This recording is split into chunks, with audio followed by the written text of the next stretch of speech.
आगे बढ़ते हैं। उत्तर प्रदेश की राजधानी लखनऊ में आज एनडीए की एकजुटता का बड़ा प्रदर्शन देखने को मिला। योगी सरकार की ओर से आयोजित प्रेस कॉन्फ्रेंस में अपना दल समेत गठबंधन के सभी प्रमुख सहयोगी दलों के नेता एक ही मंच पर नजर आए।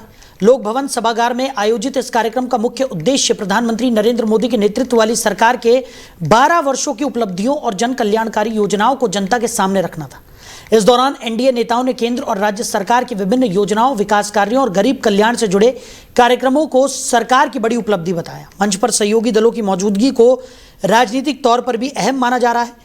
इसे आगामी चुनावी चुनौतियों से पहले एनडीए की एकजुटता और मजबूती के संदेश के रूप में देखा जा रहा है। कार्यक्रम में नेताओं ने दावा किया है कि पिछले वर्षों में सरकार ने विकास, बुनियादी ढांचे, किसान कल्याण और सामाजिक सुरक्षा के क्षेत्र में कई महत्वपूर्ण काम किए हैं, जिनका लाभ देश और प्रदेश की जनता को मिला है। फिलहाल लखनऊ से दिया गया यह संदेश साफ है कि एनडीए अपने सहयोगी दलों के साथ मिलकर आगामी राजनीतिक चुनौतियों का सामना करने के लिए पूरी तरह से तैयार है। तो इसी खबर पर ज्यादा चर्चा के लिए हमारे मैनेजिंग एडिटर रमेश ठाकुर जी हमारे साथ जुड़ गए। रमेश जी, मोदी सरकार के 12 साल पूरे हो गए हैं। यूपी में एनडीए ने अपनी उपलब्धियां गिनाई है। लखनऊ में एनडीए का शक्ति प्रदर्शन आज देखने को मिला है। कैसे देख रहे हैं? इसमें तमाम जो सहयोगी दल थे वो भी एक मंच पर नजर आए, यानी कि जो तमाम दल एनडीए में शामिल हैं उनकी एकजुटता यहां पर देखने को मिली है। देखिए साहिल, मुझे लग रहा है टाइमिंग बहुत बढ़िया है। 12 साल पूरे हुए हैं और देश के सबसे महत्वपूर्ण राज्य, सबसे बड़ा सूबा उत्तर प्रदेश में अब से 8-9 महीने बाद चुनाव है। तो ये टाइम बड़ी मैच कर रही है चुनावी राजनीति, चुनावी फायदा लेने के लिए। इसके बाद आपको पंजाब में भी जाना है, उत्तराखंड में भी जाना है।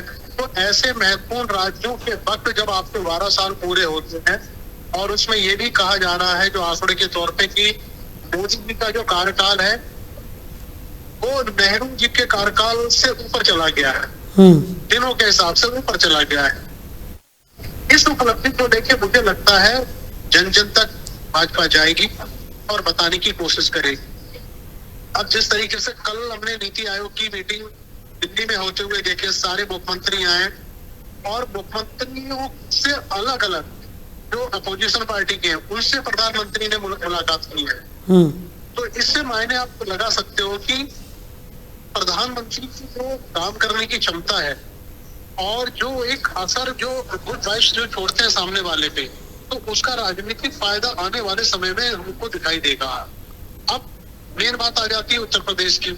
उत्तर प्रदेश में उन्होंने कल योगी आदित्यनाथ से लगभग काफी लंबे समय तक बात करी है और सारी समीक्षाएं करी है। क्षेत्रों में उन्होंने बात करी है, कौन सा क्षेत्र, कौन सा, कहाँ पे हमारी ग्रिप कमजोर पड़ रही है, तो उसकी सारी की सारी मुझे लगता है बैठकें शुरू हो रही हैं। और आज आरएसएस प्रमुख मोहन भागवत भी यूपी में पहुंचे हुए। हालांकि दुखद खबर आ रही है कि जब कानपुर ट्रेन पहुंची तो उनके ऊपर पथराव भी हुआ है। तो इन सब को देख के अगर ये लगता है कि आरएसएस का कैडर और भाजपा का पूरा गठबंधन इस समय मुझे लगता है उत्तर प्रदेश के चुनाव में पूरी तरीके से सक्रिय हो गया है। रमेश जी, जिस तरीके से लगातार हम देख रहे हैं, क्योंकि चुनाव बेहद नज़दीक है और ऐसे में क्योंकि भारतीय जनता पार्टी और एनडीए की अगर हम बात करें तो इसमें साफ तौर पर हम देखते हैं कि जब एक चुनाव खत्म होता है तो दूसरे चुनाव की तैयारियां बहुत ज़ोरों शोरों से होती हुई नज़र आती हैं।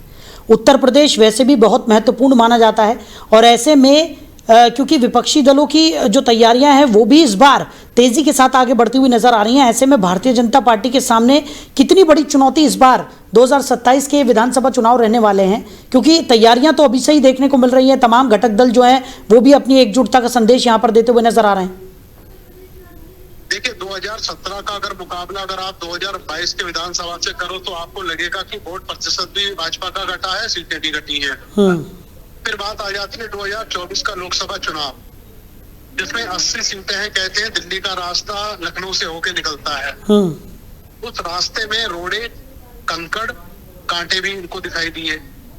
जहां ये लोग कह रहे थे 80 की 80 सीटें जीतेंगे, पता चला कि 2 तिहाई मुश्किल से सीटें इनके पास आ पाई है। तो जहां तक आप चुनौती की बात कर रहे हो ना, चुनौती बहुत बड़ी है, पहाड़ जैसी चुनौती इनके सामने है। अगर उत्तर प्रदेश गड़बड़ा गया 2027 के चुनाव में, क्योंकि उसके 1.5 साल के बाद में लोकसभा का चुनाव है 29 में, तो इसलिए मुझे जहां तक लगता है जो हमारे पास सूत्रों से खबर आ रही है, प्रधानमंत्री से लेके आरएसएस के शीर्ष नेतृत्व से लेके पूरा का पूरा दमखम इस समय यूपी में झोंका हुआ है।